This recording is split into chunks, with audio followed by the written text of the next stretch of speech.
Bienvenue à toutes et à tous, installez-vous confortablement, c'est l'heure de votre émission Overseas, c'est, vous le savez, l'émission qui vous permet de sortir de l'Hexagone. Et aujourd'hui, eh bien, on va vraiment aller au-delà de l'Hexagone, à un endroit qui, le 14 décembre 2024, aura marqué malheureusement nos esprits et leurs esprits, puisque le cyclone tropical Chido a terriblement frappé l'île de Mayotte. Pour ce faire, eh bien, aujourd'hui, c'est avec un immense plaisir que l'on va recevoir Clémence Lecoeur, la directrice de cabinet du directeur général au sein de la Direction générale de la sécurité civile et de la gestion des crises. Clémence, bienvenue. Merci à vous. Alors je dis, c'est un immense honneur de pouvoir vous recevoir, parce que avec vous, on va pouvoir avoir ce qu'on appelle le RITEX, le retour d'expérience sur ce terrible moment. On aura, pour celles et ceux qui nous écoutent, 3 temps. Alors bien évidemment, on va un peu les répartir, mais on va faire un état des lieux avec Clémence, vous expliquer pour qui, pourquoi, comment elle peut nous faire ce retour d'expérience, les premières mesures d'urgence qui ont été prises, et puis la gestion de l'après. Alors, Clémence, j'ai dit le 14 décembre 2024, le cyclone Chido frappe l'île de Mayotte. Vous partez combien de temps après ? Je pars avec des effectifs de la sécurité civile et une autre sous-préfète en renfort, ainsi qu'un préfet honoraire le lendemain, donc pour arriver le 16 décembre, étant entendu qu'à la Direction générale de la sécurité civile, nous avions été sensibilisés évidemment à l'événement qui se préparait, ainsi que les autorités à Paris, quelques jours auparavant. Alors justement, c'est important, avant de rentrer sur l'état des lieux, il y a, d'abord c'est une action à 360 degrés, oui. Et là ce que vous venez de dire m'intéresse énormément, quelques jours auparavant. Alors, ce qui est un peu particulier avec les crises météorologiques, déjà, c'est qu'elles sont très aléatoires. Météo France, la météo n'est pas une science exacte. Donc en fait, le lundi qui précède le cyclone, il y a quelques alertes qui nous disent attention, il y a un phénomène cyclonique qui est en train de se former, il pourrait s'approcher de Mayotte. Pour autant, nous n'avons aucune certitude quant à sa trajectoire, parce que l'œil du cyclone était très petit, c'est sa spécificité. Et nous n'avons aucune certitude quant à la violence que ça pourrait avoir sur l'île.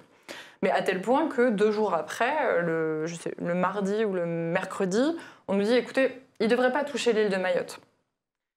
Pour autant, le jeudi, on me dit, en fait, si, il pourrait toucher l'île de Mayotte. Alors, évidemment, les autorités préfectorales sur place et le centre opérationnel de gestion interministérielle des crises au sein de la Direction générale de la sécurité civile avaient échangé, avaient anticipé et donc avaient planifié un premier envoi de renfort qui est arrivé la veille du cyclone.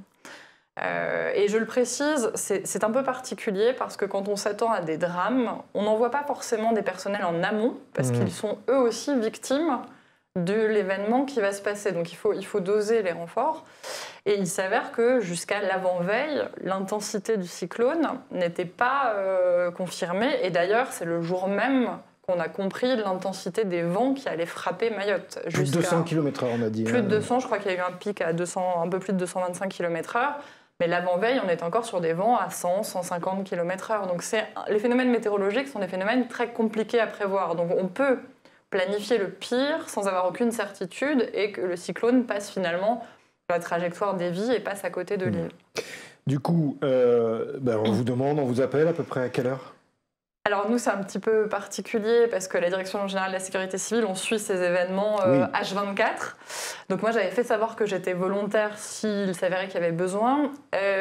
Au sein du corps préfectoral, il existe un dispositif un petit peu particulier que sont les renforts préfectoraux. À chaque fois qu'il y a une crise de très grande ampleur, le ministère de l'Intérieur fait appel à des volontaires, des préfets ou des sous-préfets, pour se rendre sur place et renforcer l'équipe préfectorale.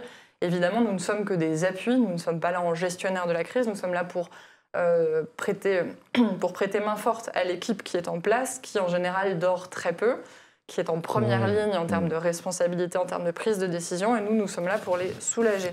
Donc avec une collègue de la Direction générale des Outre-mer et un préfet honoraire, nous sommes partis dès le lendemain pour arriver le lundi 16 vous partez à Mayotte. Le 15, vous arrivez le 16. Juste, vous allez rester combien de temps ? 3 semaines. Je suis restée 3 semaines. On a dit action à 360 degrés. Oui. État des lieux. Ok, on a compris, là on est le 16. Oui. Vous arrivez là-bas. Votre première image, qu'est-ce que... C'est l'aéroport qui est dévasté. C'est-à-dire qu'il n'y a plus de périmètre de sécurité, il n'y a plus de tours de contrôle. Le flux aérien a été stoppé, donc c'est un flux aérien de l'État avec des avions militaires. Alors j'avais la chance d'avoir des connaissances parmi les pompiers qu'on avait envoyés en amont, à qui j'avais demandé « qu'est-ce qui se passe, montrez-moi des images ». Étant entendu que le réseau téléphonique avait sombré, donc c'était un peu compliqué d'avoir des informations. Mais la première image, c'est cet aéroport dont tout le contour périmétrique a été quasiment abattu, donc avec les forces armées qui le sécurisent, plus de tours de contrôle. Donc là, c'est l'armée qui sécurise l'aéroport pour permettre justement au renfort d'arriver. Alors sachant qu'on avait envoyé donc une première vague de renforts qui était arrivée la veille du cyclone, 110 sapeurs-pompiers et sapeurs-sauveteurs qui étaient là, qui ont été prépositionnés en amont pour pouvoir agir directement. On a envoyé le jour du cyclone, comme ça s'est confirmé, on a envoyé à La Réunion, parce qu'on avait la chance d'avoir La Réunion qui n'est pas très loin de Mayotte, des détachements de potabilisation d'eau, parce qu'on savait que le réseau d'eau à Mayotte était quand même un réseau qui connaît des difficultés.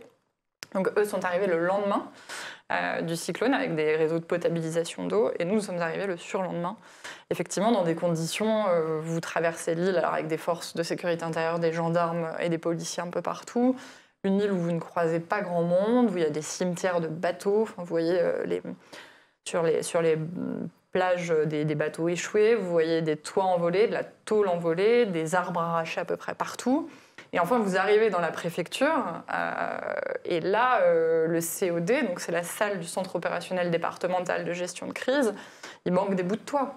Donc vous arrivez dans une préfecture où déjà le préfet, les sous-préfets n'ont pas dormi depuis 72 heures. Donc il y a une fatigue humaine aussi. Il y a une fatigue humaine qu'ils ont très bien gérée, avec des personnels qui ont très peu dormi aussi, et puis une préfecture qui elle-même a été dévastée par les vents et par les pluies qui sont tout de suite introduites, avec des bureaux qui sont littéralement effondrés. C'est-à-dire que le deuxième bureau à côté de la salle de gestion de crise est effondré. Le toit s'est effondré et heureusement, on n'avait pas d'agents en dessous. Alors, avant de passer aux premières mesures d'urgence, on a compris votre arrivée, on a compris également par quel biais votre mission se faisait dans le cadre préfectoral. Mais concrètement, vous sur place, qu'est-ce que vous devez faire tout de suite ? Concrètement, le préfet, dès que l'alerte violette a été levée, alors une alerte violette, c'est ce qui interdit tout déplacement, même des forces de l'ordre ou des pompiers, en cas d'incident extrêmement grave. Ça arrive très rarement. Là, l'alerte violette était en cours. Dès que l'alerte violette a été levée, le préfet, la première chose qu'il a fait, c'est faire lui-même et établir un diagnostic des voies, des aéroports, des routes, du port, des barges, parce que ce sont une double île, pour voir si les secours pouvaient atteindre l'ensemble des lieux de l'île. Donc ça a été la première chose, faire un diagnostic de l'état de l'aéroport, du port, des routes. Avec tout de suite des mesures de déblaiement, c'est-à-dire que les sapeurs-pompiers, les sapeurs-sauveteurs, l'armée, les gendarmes et les policiers, alors surtout les 3 premiers que j'ai nommés, parce que les autres avaient d'autres missions, ont déblayé les voies pour pouvoir porter secours. Et puis, à l'hôpital, il y avait aussi un afflux de personnes très important, donc les soignants ont accueilli un nombre de blessés, voire même de personnes dont on a constaté le décès très vite. Donc la première chose à faire, c'est un diagnostic de cela. Un diagnostic qui se fait dans plusieurs temps du réseau électrique. Ça, c'est extrêmement important parce que les télécommunications dépendent du réseau électrique, donc on sait très bien que... Et en l'occurrence, il était tombé, donc on avait beaucoup de mal pendant 96 heures à joindre, puis ça a perduré. Mais les mairies, les points de contact. Et puis, un diagnostic, évidemment, du réseau d'eau. C'est-à-dire que très vite, on essaie de savoir s'il y a de l'eau courante qui atteint une plus grande partie de l'île, parce qu'on ne peut pas survivre sans. Alors, on ne peut pas survivre sans. Les premières mesures d'urgence que l'on va voir tout de suite avec vous, quand on préparait l'émission ensemble, on nous disait qu'il y a 3 objectifs. Vous venez d'en parler, rétablir les accès, aéroport, route, port. L'eau, l'électricité, réseau téléphonique, établir un calendrier avec des échéances et on rajoutait la partie sécurité aussi, parce que il faut sécuriser tout ça, sécurité publique, sécurité privée. Là c'est tout le monde, il y a un continuum important. Oui, bien sûr. Il y a même un continuum important avec les entreprises privées et les entreprises de services publics. Il y a des enjeux très importants avec l'électricité de Mayotte, avec la SMAE, qui est la société d'eau, avec... avec aussi des grands distributeurs qui sont en train de faire leur état des stocks, qui sont en train de voir si les barrières de certains sites sont tombées. Le cyclone a quand même eu un effet de choc particulièrement important, ce qui fait que les enjeux de sécurité ou la délinquance courante n'ont pas repris immédiatement après le cyclone. Il n'y a pas eu de phénomène de pillage, il n'y a pas eu de phénomène de violence, c'est-à-dire que tout le monde a quand même vécu, a frôlé la mort sur l'île. Vous voulez dire que l'émotion prend le pas pendant un temps? Je suppose que l'émotion prend le pas pendant un temps, puisque la gestion de la délinquance, quand bien même les patrouilles de gendarmerie et de police, dès la fin de l'alerte violette, ont réinvesti les routes, alors que casernes ou commissariats ont été durement touchés, la reprise de la délinquance s'est faite très progressivement. Donc en termes de sécurité, il y a évidemment un enjeu qui émerge à sécuriser les distributions d'eau potable, par exemple, quand il y a les bouteilles qui sont arrivées, à sécuriser les sites, à sécuriser évidemment les maisons pour empêcher les pillages, donc avec des patrouilles très fortes. Et ça a été fait. Mais le premier enjeu, c'est surtout de désenclaver et de porter secours à la population. C'est ce qu'on a appelé des opérations d'aller vers. C'est vraiment aller voir, aller trouver les personnes blessées pour les soigner sur site, pour pas que les blessures entraînent des amputations ou la mort. Quand vous dites aller vers, vous parlez d'aller vers les pompiers, aller vers le SAMU, aller vers la police, pour aussi essayer d'orienter, de retranscrire. Vous parliez tout à l'heure du calendrier, donner des échéances. Alors oui, ça c'est venu dans un second temps. Dans un premier temps, ce qu'on a essayé de faire, ça a été d'établir la communication avec l'ensemble des acteurs. Ce qui a été très compliqué parce qu'il n'y avait plus de télécommunications, il n'y avait plus de réseau de téléphonie, il n'y avait plus de mail, il n'y avait plus rien. Donc il y avait des téléphones satellitaires qu'on avait pu mettre à certains endroits. Il y avait évidemment notre réseau de gendarmerie, ça c'est très important. Les gendarmes pouvaient passer voir les maires. Et moi, une des premières choses qu'on m'a demandé de faire, c'est de travailler en lien avec les équipes à un questionnaire qu'on distribue aux mairies pour établir les besoins et les difficultés des maires qui se faisaient évidemment l'écho de la population. Donc ça a été le premier aller vers, on va dire. Ensuite, le second aller vers, ça a été d'organiser des patrouilles de police, gendarmerie, d'associations agréées de sécurité civile, Protection civile et Croix-Rouge, pour aller au-devant des personnes dans le besoin, en précarité, blessées très gravement. Et assez rapidement, le préfet, les autorités politiques ont fixé des échéances. C'est-à-dire que quand vous êtes dans la crise, certes, vous parez à l'urgence, mais il y a un besoin immédiat de retour à la normale, en tout cas dans la mesure du possible, et donc fixer des échéances pour le recouvrement du réseau d'eau, d'électricité, de distribution alimentaire, de rétablissement, surtout, c'est très important pour les Mahorais, du flux aérien, qui était donc stoppé du fait de cela, et donc de fixer des échéances à l'ensemble des acteurs, de se donner les moyens de les tenir. Et effectivement, c'est un enjeu très important, alors qu'on gère parfois des urgences extrêmement immédiates. On comprend dans vos propos que le calendrier, les échéances, c'est à la fois pour se fixer une visibilité, une vision vers demain, la reconstruction, mais également peut-être aussi au niveau sécuritaire apaiser, essayer en tous les cas. Il y avait des attentes très légitimes des élus et de la population de retrouver le service minimum, et il fallait aussi expliquer, et c'était le cas, que l'ensemble des services de l'État, mais aussi des partenaires privés, je pense à Total, je pense à des grandes surfaces, faisait tout pour recouvrir une activité normale. Effectivement, il y avait une attente très forte de nos concitoyens de retrouver notamment les télécommunications, ça a été l'électricité, l'eau, et comme je vous le disais, que le retour au trafic aérien se fasse. Donc, il y a eu cette demande. Évidemment, un enjeu très fort a été de distribuer ou d'accompagner dans la reconstruction des toits, donc les bâches, la livraison de bâches, avec la sécurisation de ces livraisons aussi, parce qu'il y a des enjeux pour lutter contre des inégalités dans la distribution ou ce genre de choses. Et effectivement, ça a été très important et très attendu, tant de la part de la population que des élus. Alors vous me parliez de quelque chose que je ne connaissais pas, mais dans la terminologie m'a fait sens et fait écho en moi. Vous me disiez, on a utilisé l'architecte de l'urgence. Oui, alors il y a une association qui s'appelle les Architectes de l'Urgence qui s'est déployée très rapidement et qui a été extrêmement importante. C'est-à-dire que les sapeurs-pompiers font dans leur travail de tous les jours, dans l'ensemble des départements de France, des visites d'établissements recevant du public pour attester qu'ils sont conformes aux normes et que personne ne court de danger. Ils l'ont évidemment fait à Mayotte. Et d'autre part, on avait l'association des architectes de l'urgence qui se sont déployés très vite dans des bâtiments parce que c'est pas tout d'envoyer des renforts de police, de gendarmerie, de pompiers, de sociétés privées. Encore faut-il savoir les loger. Alors évidemment, c'était pas du 5 étoiles, mais c'était quand même pouvoir les loger en sécurité. Et donc, c'est s'assurer que le gymnase dans lequel on va mettre son sapeur-pompier, c'est s'assurer que l'établissement public qu'on nous a prêté pour mettre 100 policiers n'allait pas s'effondrer. Et cette association a fait un travail formidable, en lien avec les services de l'État, évidemment, a fait un travail extrêmement important pour assurer, alors le confort est un bien grand mot, mais pour assurer des conditions d'accueil à peu près décentes et de sécurité. Et ensuite, dans le cadre d'une phase 2, assurer que les bâtiments pourraient être réutilisés dans un contexte normal.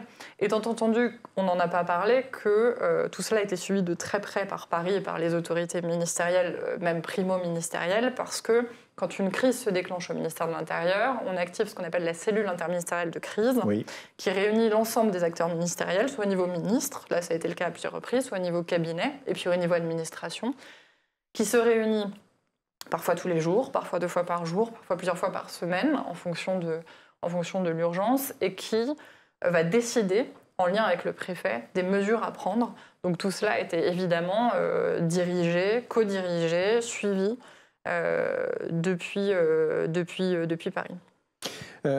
On a évoqué, tout à l'heure, bien évidemment, vous disiez il a fallu aussi traiter, gérer au niveau des hôpitaux parce que le cyclone, une fois qu'il est passé, la vie de tous les jours, la femme qui était enceinte, qui qui allait accoucher, celui ou celle qui devait se faire opérer d'urgence du cœur, etc. Tout ça, ça ne s'arrête pas parce que... Non, et une des particularités, comme je vous l'ai dit, moi, quand je suis arrivée, la préfecture était... Enfin, il y a 2 sites de préfecture étaient dévastés. L'hôpital a été dévasté. Le service de réanimation a été dévasté. L'hôpital a connu des dommages extrêmement importants et puis a accueilli un flux de personnes très importantes très rapidement. Par ailleurs, on en parle moins, mais les habitations des soignants aussi ont été toutes dévastées. Donc vous êtes à la fois en gestion de votre vie privée quand vous avez une famille, des enfants, et en gestion de votre vie professionnelle qui prend le pas. Donc effectivement, il y a cette urgence dans le soin. Alors, parmi les missions de la sécurité civile, elles sont extrêmement variées. Vous avez des missions de secours à personne qui sont les plus connues, c'est-à-dire que vous avez quelqu'un de blessé sur la route ou dans les opérations d'aller vers, vous trouvez des blessés sur site, vous les soignez. Il y a des missions de déblaiement dont j'ai parlé, il y a des missions de bâchage de maison, les sapeurs-pompiers et les sapeurs-sauveteurs font ça, et puis il y a évidemment des médecins et des infirmiers et des soignants au sein de la sécurité civile. Et c'est dans ce cadre qu'a été déployé ce qu'on appelle l'Escrime, qui est notre hôpital de campagne, au sein d'un stade, le stade de Cavani, qui est immense. Et l'Escrime, c'est un véritable hôpital sous tente. Alors, des tentes un peu plus sophistiquées, quoique nous les ayons dû les remballer quand la tempête tropicale Dick Lady est repassée, pour pas qu'elle s'envole. Mais il y a eu cet hôpital de campagne qui a été installé le 24 décembre, qui a permis de soigner plusieurs milliers de personnes et soulager l'activité de l'hôpital, parce que, effectivement, après la phase d'urgence et de sidération, la vie courante reprend. Et comme j'avais eu l'occasion de vous le dire, on a eu des accouchements à l'Escrime, on a aussi eu des heureux événements, mais il y a eu besoin de seconder, d'appuyer, de collaborer avec l'hôpital qui, pour le coup, au-delà de la tension créée par le nombre de blessés lors du cyclone, avait subi et a encore sur site, ou encore les séquelles de ce que le cyclone a pu créer. On parlait tout à l'heure de la remise en état, en tous les cas assez vite, on essaye, l'aéroport, les routes, les ports, etc. Ça, c'est pour que l'on puisse avoir les va-et-vient, notamment par rapport à l'aéroport. D'abord, il y a la gestion des rapatriements de ceux dont il va falloir les bouger. Il y a plusieurs aspects. L'aéroport, la tour de contrôle a disparu après le cyclone. Donc il n'y avait plus de tour de contrôle. Il n'y avait plus de sécurité périmétrique, comme je vous l'ai indiqué. Donc c'est-à-dire que n'importe qui, en théorie, aurait pu rentrer. Alors, mais vous disiez par contre que les militaires sont bien sûr, on sécurisait tout de suite. suite. Alors, pour le coup, les militaires, dès la levée de l'alerte violette, mais dans la minute, se sont déployés. Le préfet est allé sur place également, se sont déployés pour vérifier dans quel état était la piste d'atterrissage. Parce qu'en fonction de l'état de la piste, les avions pouvaient se poser ou non. Et en l'occurrence, ça changeait tout dans la gestion de crise. Quand vous avez, grâce à La Réunion, une possibilité d'avoir un stock à La Réunion et d'atterrir très vite, c'est tout à fait différent de quand vous devez attendre 3 jours pour qu'un bateau arrive. Donc ça dimensionnait totalement différemment la gestion de la crise. Bon, il s'avère que la piste, par bonheur, était en bon état, même s'il n'y avait plus d'éclairage, plus de tours de contrôle, et que c'est la raison pour laquelle les avions civils ne pouvaient plus se poser. Donc il a fallu quand même prendre des mesures compensatoires. Il a fallu très vite, l'armée a permis de déployer une tour de contrôle mobile qu'on a pu redéployer sur site. Parce que Mayotte est donc une île, enfin c'est même plusieurs îles. Oui. Et donc l'urgence, c'est de pouvoir y accéder très vite. Et les Mahorais, ça a été une préoccupation très forte quand on allait les voir, quand on échangeait avec les élus. Ils nous disaient, nous, on veut que nous, nos enfants, puissions très vite repartir à La Réunion, faire les allers-retours. Et puis il y avait des enjeux d'évacuation. Alors nous, on appelle ça des évasan, ce sont des évacuations sanitaires qui sont planifiés par l'Agence régionale de santé en lien avec les hôpitaux. Et très vite, on a des patients plus sensibles que d'autres, alors qui sont transportables néanmoins, parce que les patients qui sont malheureusement dans un état de santé qui ne le permet pas restent sur place, qui ont été évacués vers La Réunion. Et puis, on avait des personnes qui avaient tout perdu, qui étaient dans une grande détresse psychologique, qui avaient perdu des proches ailleurs. Et donc, il y a eu une cellule au sein de la préfecture chargée d'organiser ces rapatriements, sur des critères très définis. Il ne s'agissait pas de faire partir une catégorie de personnes, il ne s'agissait pas de faire partir une typologie de personnes. C'était pour les personnes avec des urgences vitales quand c'était de santé, ou en grande détresse. Et avec cet objectif qui a été tenu, puisque il me semble que c'est autour du 1er janvier que le flux aérien commercial a pu être rétabli, de rétablir ce flux qui est primordial dans un cadre insulaire. Parce que j'imagine que là aussi, lorsqu'on parle vous dites ces rapatriements, mais là aussi, il faut qu'on sécurise l'aéroport là, qui est avec cette tour. Oui. Mais il faut de nouveau la sécuriser pour pas que ça soit un peu tout et n'importe qui rentre et qui monte. Bien sûr, ça a été un travail très fort de la police aux frontières, des gendarmes, de la police, que de sécuriser les abords. Et puis, il n'y avait pas forcément que des gens qui voulaient partir, il y avait des gens qui voulaient rentrer aussi. Il y avait des gens qui voulaient revenir, il y avait des gens qui étaient à l'étranger, il y avait des gens qui étaient en métropole, il y avait des personnes qui étaient à l'extérieur pour des réunions de travail, qui avaient leur famille qui était restée sur place. Donc, il a fallu aussi mettre en place une coordination. Et là, c'est un enjeu majeur de la gestion de crise que la logistique, et surtout la logistique aéroportuaire, qui demande une précision très particulière quand il s'agit de biens, mais aussi quand il s'agit de personnes, parce qu'il ne s'agit pas de laisser rentrer, sortir n'importe qui, n'importe comment. Il faut quand même s'assurer des raisons des départs et des arrivées, et puis des identités des personnes qu'on rentre et qu'on fait sortir. En cela, il y a des avions de l'État, il y a des compagnies privées qui avaient des contrats évidemment avec l'État. De la même manière sur les bateaux, il y avait des contrats qui ont été passés. Alors il y avait des contrats existants donc, qui ont été mobilisés. Et puis il y avait par ailleurs l'organisation du flux de marchandises pour les privés qui ne pouvaient pas recourir à leurs transporteurs habituels. Et donc il fallait quand même que les grandes et moyennes surfaces puissent être approvisionnées. Et ça s'organise avec des capacités qui sont restreintes parce que les pistes de l'aéroport n'ont pas toutes été déblayées, parce que le port ne peut pas décharger de la même manière, parce qu'il faut que les routes soient dégagées pour que les camions prennent les marchandises et les distribuent dans de bonnes conditions. Et tout ça, c'est une logistique qui a été vue en lien avec la préfecture et qui est assez complexe à mettre en place quand on n'a pas les outils habituels pour le faire. Et quand on n'a pas, nous, la chance et l'occasion de pouvoir échanger avec des gens comme vous pour avoir ce retour d'expérience, on ne peut pas le mesurer d'aussi près. Juste avant de se quitter, la gestion de l'après, parce que le cyclone est passé il y a un peu plus d'un mois et demi maintenant. Oui. Il y a des bilans humains, il y a des bilans logistiques, il y a, je crois que vous repartez. Oui, pour ma part, je repars sur une mission un peu plus pérenne auprès du préfet de Mayotte. La gestion de l'après, elle a été envisagée très vite parce qu'on sait qu'il faut retourner à une vie plus normale. Il y a eu l'organisation de la rentrée scolaire qui est en cours en ce moment à Mayotte, qui est un enjeu énorme, qui a permis de retrouver un semblant de vie qui débute à peine. Et puis, il y a évidemment tout le diagnostic bâtimentaire, tous les travaux à réaliser, travaux publics et travaux privés, et puis les leçons à en tirer sur l'aménagement du territoire, sur la manière de gérer d'aménager le territoire par rapport aux pluies tropicales et autres, et puis et puis permettre un retour à la vie économique, ce qui va prendre du temps au regard des dégâts extrêmement importants que le cyclone a fait. Clémence Lecoeur, merci beaucoup d'avoir été notre invitée au sein de cette émission Overseas. L'occasion nous sera donnée, j'en suis certain, de pouvoir vous revoir ici même pour pouvoir continuer aussi de comprendre, de voir ce qui peut se passer en dehors de l'Hexagone. Et puis, parce que c'est aussi l'objet de Agora Manager Group et puis de son média notamment, mais pas que à News Sécurité, de pouvoir comme ça essayer de vous donner quelques clés pour mieux comprendre ces actualités, aussi dramatiques soient-elles. En tous les cas, merci d'avoir été en notre compagnie pour ce nouveau numéro d'Overseas et on se retrouve très vite sur ce même plateau. À bientôt.